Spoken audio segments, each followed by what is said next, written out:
नमस्कार. मी आज तुम्हाला सोल कढी रेसिपी करून दाखवणार आहे. त्यासाठी मी एक पाव कप होतील एवढी कोकम घेतलेले आहेत आणि त्यात गरम पाणी घालून ठेवते. मी 1 कोकम आहे ते भिजण्यासाठी मी ठेवलेले आहेत. नाही तर मी अर्धा नारळ घेतलेला आहे खवून, 1 मिरची घेतलेली आहे, थोड्याशा लसूण पाकळ्या घेतलेल्या आहेत आणि एक इंच आलं घेतलेलं आहे आणि हे अर्धा नारळ खोवलेला आहे. हे सर्व मी आता मिक्सरला वाटून घेते. पाणी घालून थोडं जिरं घालते, त्यात 1 टीस्पून, थोडंसं पाणी घालून आधी वाटून घ्यायचं.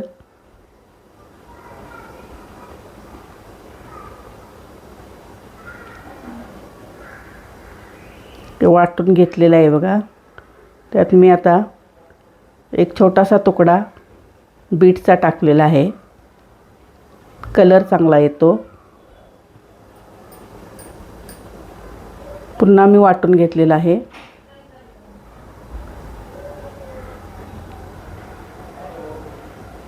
तर ते मी चांगलं गाळणीमध्ये घालून त्याचं दूध काढून घेते पूर्ण.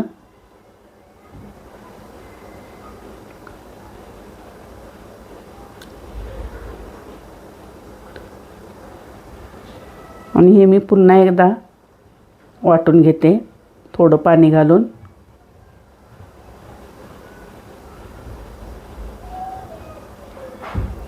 मी पुन्हा याचं थोडं दूध काढते.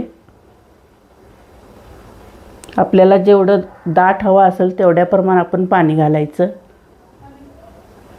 एवढ्या ह्याच्यात 4 ग्लास होतात. कोणाला दाट आवडतं, कोणाला पातळ आवडतं. जास्त काय दाट नसतं, हे थोडं पातळच असतं. याचं पूर्ण मी दूध काढून घेतलेलं आहे.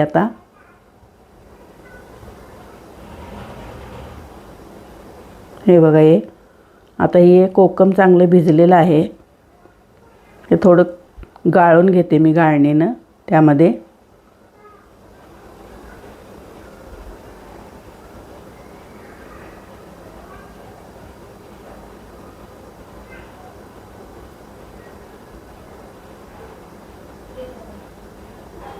चांगलं निघलेलं आहे त्याचं पाणी कोकमचं.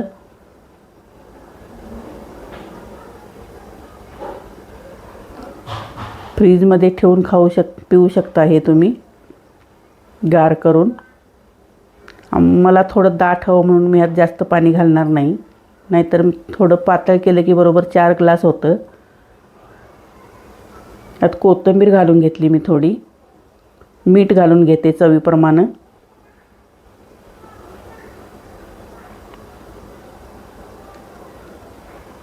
आता पिण्यासाठी तयार झालेलं आहे. थोडं फ्रीजमध्ये ठेवून पिऊ शकता तुम्ही. पित्तासाठी खूपच चांगला फायदा होतो याचा. पित्तनाशक सोलकढी असं म्हटलं जातं याला. जेवणानंतर कधी पण पिऊ शकता तुम्ही.